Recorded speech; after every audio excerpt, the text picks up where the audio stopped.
So welcome back guys. So आपला आज next point आहे ॲप्लिकेशन्स ऑफ बर्नॉलिस प्रिन्सिपल. त्याच्यातला आपण पहिला पॉईंट बघतोय तर आहे speed of a E flux. आता ई फ्लक्स म्हणजे काय तर फ्लुईड आउट फ्लो, जे बाहेर पडणारं फ्लुईड आहे, फ्लुईड फ्लो होणार आहे त्याला आपण काय बोलतोय तर ई फ्लक्स.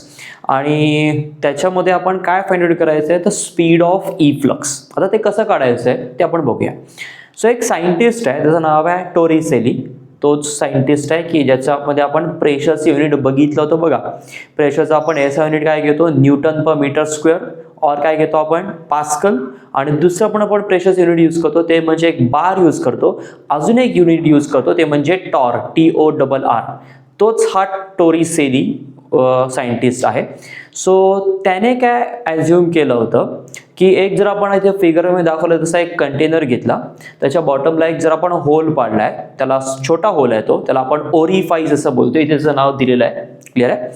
आणि त्याच्यामध्ये जर आपण एका हाईटपर्यंत लिक्विड जर फिलअप केलेलं आहे तर त्या ओरिफाईसमधून जे लिक्विड खाली पडणार आहे, साहजिक आहे तो टँक ओपन आहे त्याच्यामुळे लिक्विड खाली पडेल, हे आपल्याला बेसिक माहिती आहे.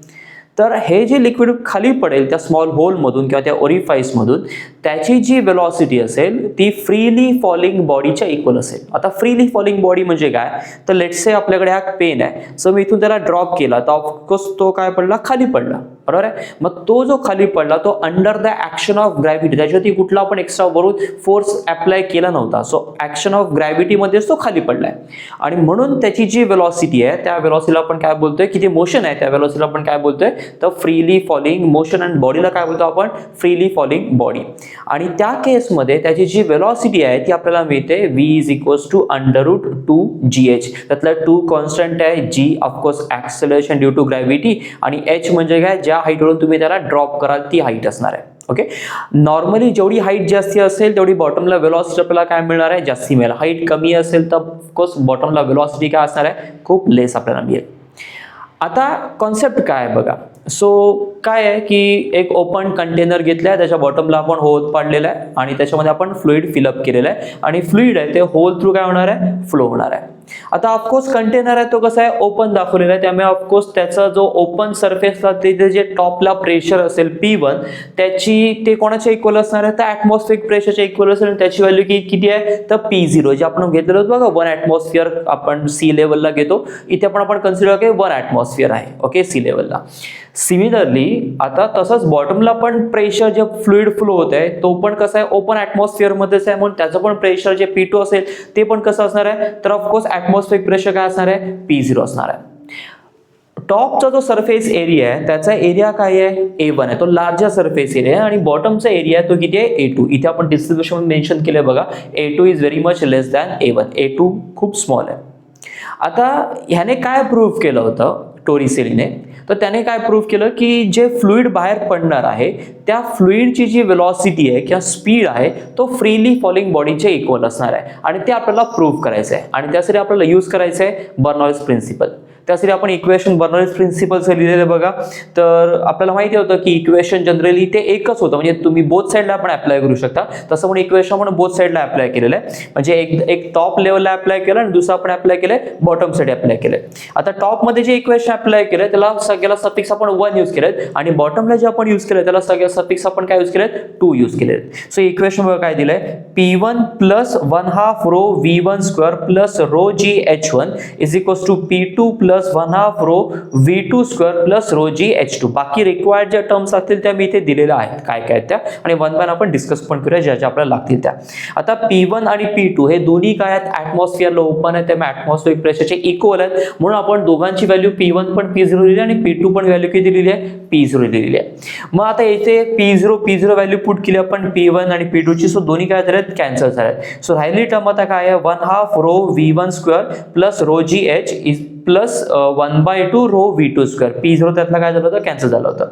आता आपल्याला लास्ट पॉईंट मध्ये आपण एक इक्वेशन बघितलं होतं, इक्वेशन ऑफ कंटिन्युटी, आणि ते इक्वेशन होतं area into velocity is equals to what, constant. आणि म्हणून आपण त्याला 2 पॉईंट मध्ये लिहिलं आहे. एक आहे A1 V1 is equals to काय लिहिलं आपण, A2 V2.